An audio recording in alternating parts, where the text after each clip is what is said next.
Hello again, everyone. Melth here, with more of my Baldur's Gate 3 challenge run. This time I'll be breaking the Shadow Curse at long last. As usual, details of my challenge run are in the YouTube video description, and watch out for spoilers throughout this run. So last time we finished the giant battle against the huge horde of shadow creatures here on the beach. It's about time to loot them, I would say, and then move on to break the rest of the Shadow Curse. There's also a secret item to find here.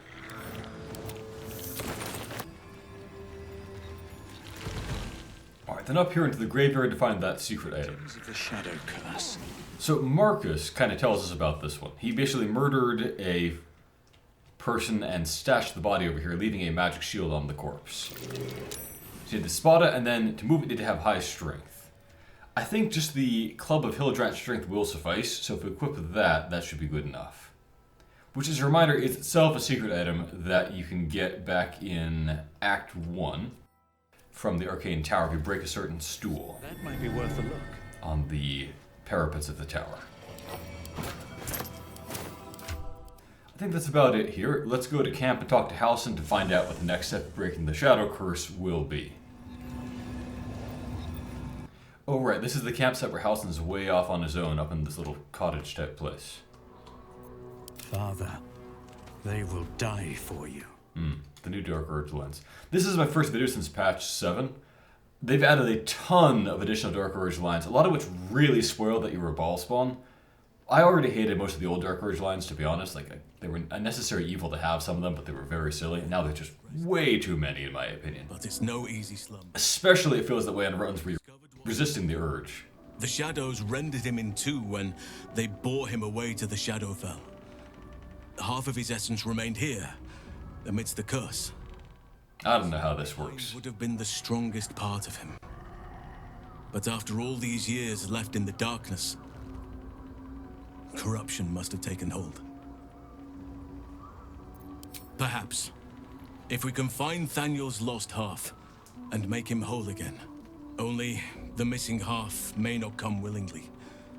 The curse will have sunk its... This part kind of confuses me a little bit too, because if we search carefully for the place where we'll find Oliver, the other supposed half of Thaniel, we'll find some diaries indicating that he might have actually been like a boy rather than like half of a nature spirit or whatever. Like he has a background and there was a family there that got shadow cursed or whatever. So maybe he stole the identity of that guy and that's how he got his name? I'm not even sure. No matter how it's been twisted by the shadows, it is still part of Thaniel's essence. It will resemble him somehow and may show signs of his power.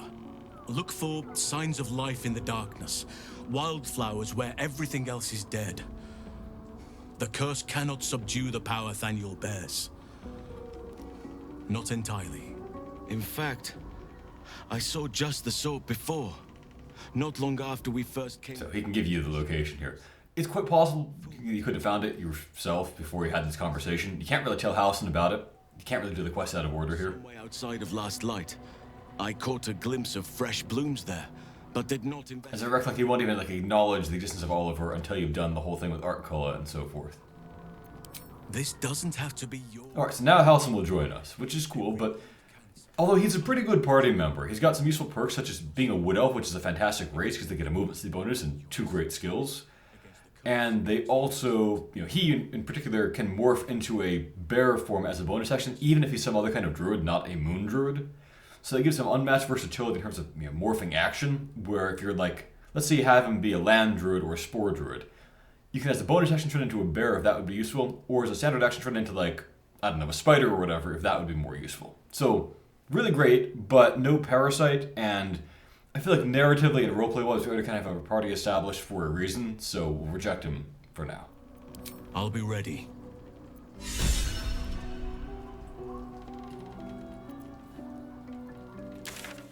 Alright, so let's travel back to Last Light Inn. There actually is a waypoint right near where the house is, but I don't think we've actually found it yet. As I've said before, the Act 2 Shadow Curse lands are just surprisingly empty. Very few encounters out here, which makes it much less scary than you'd expect it to be. I really do wish that there had been, I don't know, something like random wandering monsters or things like that, just to make things actually be dangerous and add more replay value. You know, this place should be tense to go through, but as it is, I'm just strolling casually. Because I just know there's no fights in like 90% of it.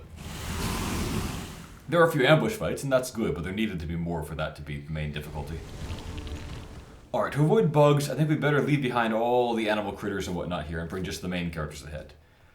Oliver and his game of hide and seek, which you should play for XP, is pretty weird and buggy. I'll show you the way I found it actually works.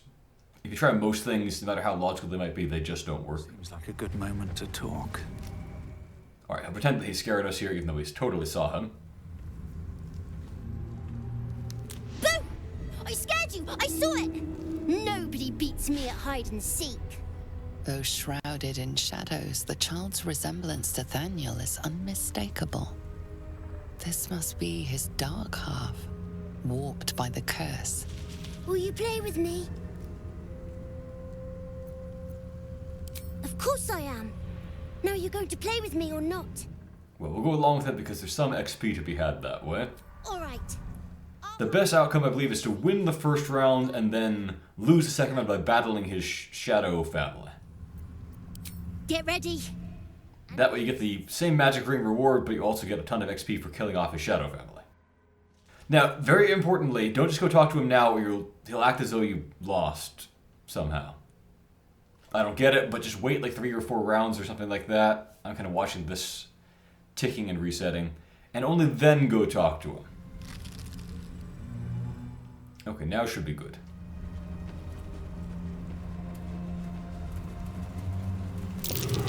You weren't supposed to find me.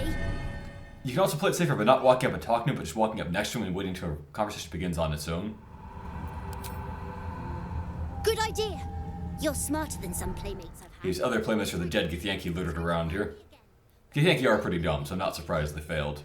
Despite, you know, being able to teleport and things like that. Alright, so it'll force into turn-based mode here. He'll run away and summon his shadow family. We do want to battle, though. So we're going to just go out of stealth mode here. Whisper your... Exit turn-based mode and let them come up and find us, and we'll battle. That way we'll get XP. Now, if you want to actually win, the easiest thing to do is just to immediately drink a potion of invisibility, walk into the house, and have like only your main character there, while everyone else runs away, basically. But if you do that, you don't get any good reward. So I would recommend against it. Also, once again, you'll be told that you lose if you talk to him too fast, so you probably need to wait several rounds there invisibly. In any case, The dance macabre. Got it. let's walk over there with the Thunder's Light. Is it not vulnerable to that? Whatever. Shall we dance? Step quick. This might well kill it. We'll see. But didn't give me another action because it killed it with Cold the Weak. Very well. My turn.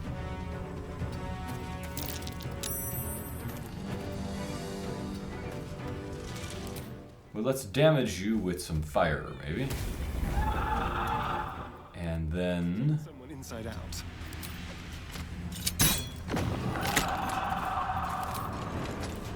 this will do less damage, I think. Oh, no, actually, just as much or more. Very well.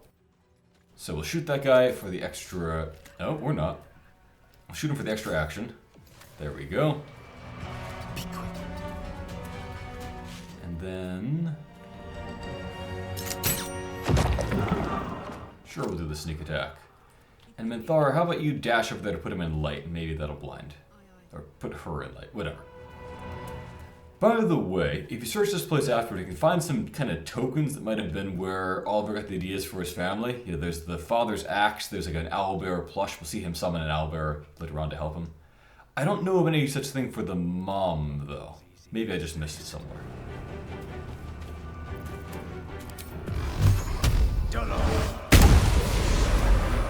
Good chunk of XP for easy fights here. Alright, let's go in and talk to him. Oops. Actually, I wonder if the doggy corpse is anything. No.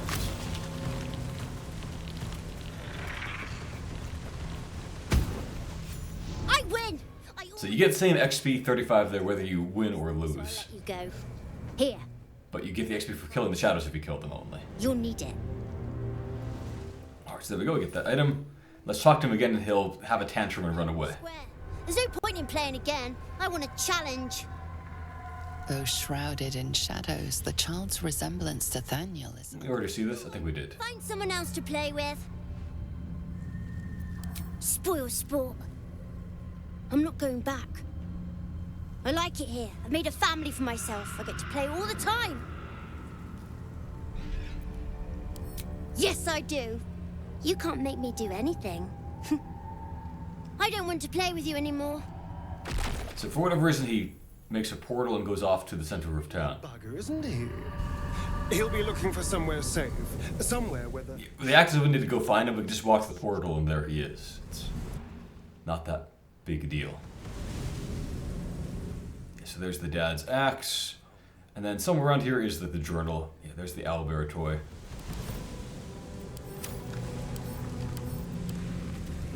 And I'm not aware, as I said, of any kind of mom-themed item, but there might be one here somewhere. Come on, open up.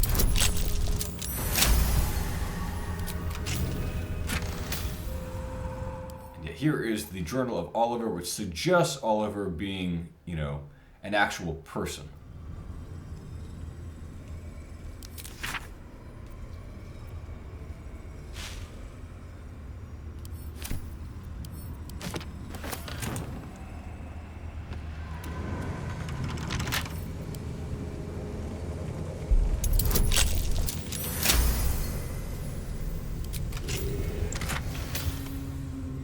This is a decent ring because mental inhibition is a fairly powerful effect because it makes enemies weak to wisdom saving throws, which are the most important deadly saving throws in the game. But I already kind of have ways to inflict daze for that, so I don't think I have a need for that in my party right now. I'll hang on to it, but I probably won't use it. No time to rest. Alright, off we go through this portal. Let's do the final battle to break the Shadow Curse. This is a fun little puzzle fight. Now, I found a clever solution to the puzzle, which I can't actually use on this run because of my challenge run rules. Let's have a look. So there's Oliver. So this Night Dome protects him. Basically, if you attack it, then it doubles damage and reflects it back to you. So a clever trick that I found to deal with that is if you cast Globe of Invulnerability, and stand on that, you're invincible to the retaliation damage, you can just blast away at the thing and skip basically the entire fight. But I can't do that for my run here because that's a 6th level spell, and per my challenge run rules, I can't use it till my characters are level 11, so nothing doing. Now, the other troublesome thing in this fight is Oliver tends to go pretty late in initiative, and he'll summon a ton of guys on his turn, who will then get a chance to go last in initiative and go up and attack you immediately. We don't really want that. So I have come up with a plan to prevent him from causing trouble that way. First, let's take out Mommy and Daddy once again. Can I get these guys out of the way? Probably not. One thing we need to watch out for is that he has this legendary action now where when one of them dies, he'll create this AoE nuisance effect. So we gotta watch out for that. Does a bit of damage and silence. So we want to make sure that Karlach is not in the area when that time comes.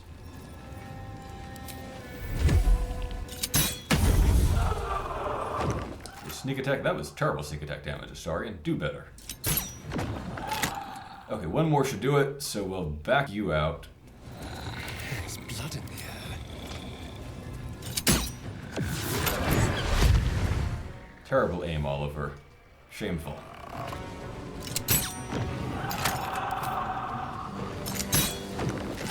Okay, we want this guy to be able to get farther away, so let's run him out of there. I got this. Likewise, we want Karlach to be able to get pretty far away, so let's do a dash action. I've got it. Nothing will... Fire away. Should be able to kill it. There we go.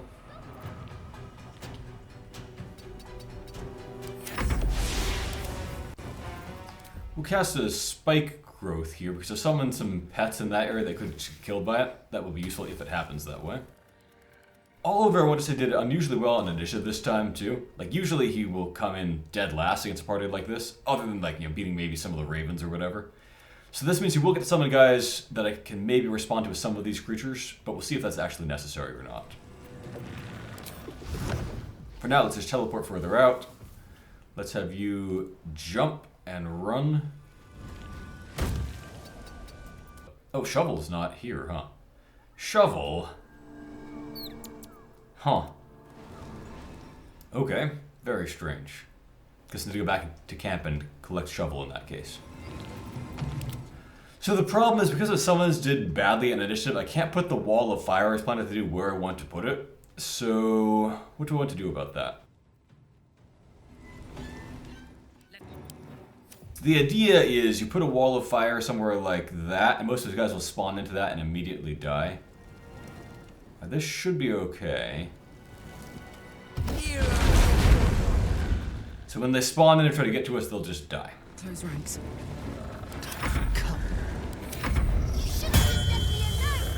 But one of them might be on the wrong side and therefore hard for us to take out. Let's see. Now that one's over there. Okay, I think I did it pretty well there. That placement should work, so we can now evac these guys before they get burnt or get attacked by anything. Alright, so that's my trick there. If you can't do global vulnerability because of your challenge or because you don't have it, put up a wall of fire or some other damaging effect and they'll all get killed trying to get through it.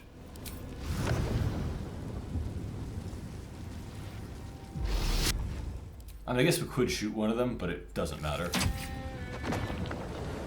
Do note that whenever you kill them, that damages the Night Dome. That's how you do it, basically.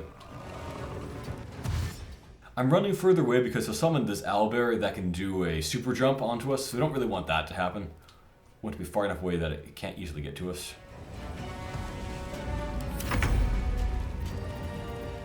Let's have you recast Spike Growth to be in a place that will impede an owlbear more readily.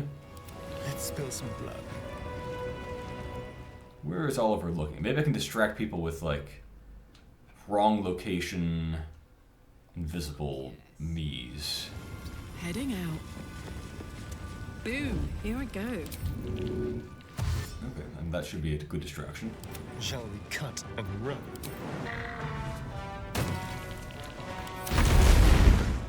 Alright, so we're going to summon more friends, including the owlbear this time. So it should hopefully get spiked. Yep, there go his buddies. Stop it right now! You'll be sorry. So we can take a few shots at that thing. Again, normally Oliver does worse in initiative, which makes it so you don't have as much chance to respond to these creatures before they just are jumping on you, but the wall of fire will take care of them.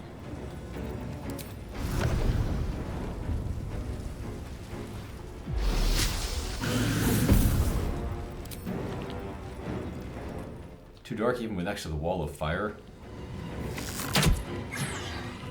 Ah, it's immune to necrotic. Yeah, the skeletons can't do much to it then. Let's just get them out of there. And spread them out so they can't get too badly beaten up by its potential crushing flight damage.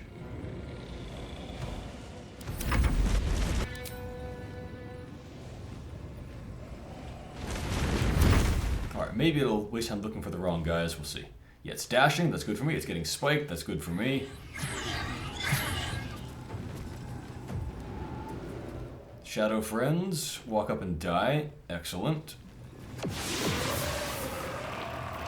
Let's have some courage. Yes, here.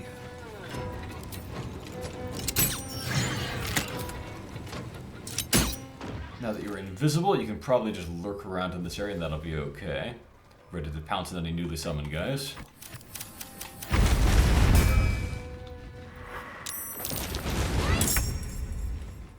Most of those are dead. We can wait out our next turn. The last few will walk up and die. And the Shadow Dome, or Night Dome, is almost finished. Gods, it's hot in here.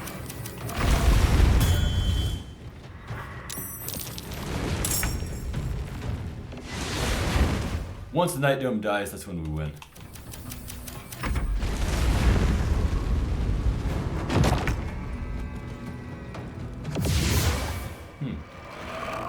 Yeah, I could just attack it for 10 damage to take 20 on someone, rather than let him summon another Shadow Plush, but no.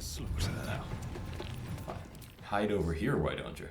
But I'm gonna just play this perfectionistically. Summon whatever you've got, Oliver.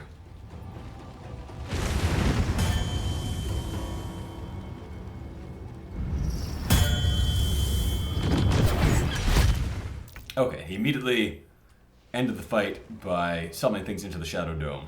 What now? Oh, that's weirdly buggy that it's now just stuck like this. That's new.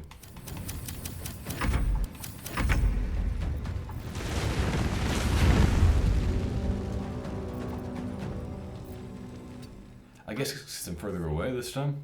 Not sure. We can end there we go. Leave me alone. Why can't I just stay here playing? So, anyway, that I think is probably the best solution to that fight. Otherwise, you can have those little 1 HP guys run up and do too much damage to you because you can't actually fight them depending on the initiative because they might just go right after Oliver. He's nothing to me. He left me here all this time. I had to do everything for myself. Even when it was scary, even when I was alone. I didn't give up. Sure seems like he gave up, but he'll play nice with this cursed kid. I've changed. A lot. So I wouldn't have to be alone anymore. He'd stay with me. Play with me. I'd like that. And he would too, I think. All right, I'll do it. I want to do it. Bye. And thank you for playing with me. So off he goes. And this seemed like a pretty great moment resolving this quest here, but sadly there are no effects of it. The Shadow Curse goes on unchanged. Halsin just kind of says, yeah, I guess you need to kill Ketheric or whatever next. That's also what, if we talk to Thaniel here, Thaniel says too. So ultimately, it feels mostly pointless. Now, I'm not saying that it would have been reasonable for them to redo the entire area to look non-cursed and change up the encounters and things like that completely, but, you know, maybe they could have had it be that the shadow creatures that remain get a little bit weakened or something like that. Just some kind of acknowledgement of her efforts. It's especially galling in that there's no effect because, like, after all the work we've done with no effect, the instant we release Aelin, somehow her just flying by purges Shadow Curse in various areas and whatnot. So it just kind of feels like everything we do is worthless compared to that. It's a big quest to not matter. It into being for the land to heal. Ketheric. Yeah, everything points to Ketheric. Act 2 is very linear, really. There are fake branches on it, but they really are the exact same thing. This is the shadows. I have no idea why this would be either, because it's not like he's served Shar anymore or anything. Plus, he was actually dead for a while. So that I may heal.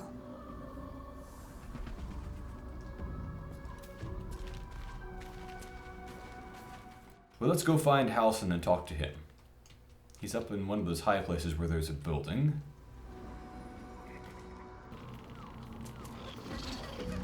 I want to have a word. Thaniel rests well. He's healing very rapidly, now that Oliver has returned to him. No more than my right hand can absorb my left. Oliver is helping Thaniel to recover. They both lie dormant, like trees awaiting spring. Druid metaphors. They can stand as one or as a pair. Whatever they wish. I hope they will remain as a pair. It will be good for them both to have a friend, once I'm gone. Still, I would like to return here someday. See Thaniel and Oliver again. In my meditations, or perhaps in person, if the Oak Father wills it. I hope he does. I knew I could put my faith in you. If only we had met sooner. Indeed, but we cannot yet say the same for you. I promised I would help you, and I intend to keep that promise, however I can. Nothing really changes here. He's just, as I said before, he's a pretty good party member. He doesn't have a Mind Flayer parasite, so for that reason it's kind of worse if you're using those, but if you're not using them, he's probably one of the best, because, you know, Wood Elf is, like, the best race, and he's got that unique bear transformation, so if you want to have a druid, he is the best druid. And I am glad to be at your side. I just hope an old bear can prove to be of some service to you. Alright, let's head out and see if the summons all follow us this time. And next time we can pick up... Yeah, there we go. All skeletons counted for? Yes, okay. Next time we can pick up with exploring all these dark reaches out there with a lot of encounters and ambushes. And maybe also battling one of the bosses over here. It's kind of a hidden one people might miss. Looking forward to it. Thank you for watching, and a special thank you to my Patreon supporters. Master Knight DH, Jackie, and Lino, Travis, Carlo Andrea 97, Cthulhu's Mom, Oliver, Andrew Curzon, Trubsy, Skill Rap, Gregory, William Wakefield, Danny Hall, Jeffrey Morse, Joss, Becca, Jack, Mashas01, Jacob Marshall, Nubiana, Till Fisher, Discord Colossus, Nicholas Schmuck, Kostia Nesterovich, Goman Blackrock, Dodo King 4, Marcin Bialik, Techno Waffle, Nebular, I Loop, Michael Francis, Emperor Kong 420, Robin Mackey, Micken Balls, Stygian Flamey, Micah Marie, Christopher Allen, Stefan Van Zyl, Eddie, Wendy, Ali Kasamoglu, Lucas Riverola, Skylar Sauce, Nick Myers, Bethany James, Emp Ninjas, Prebin, Mango Jelly, and Chupaton. Have a great day, everyone.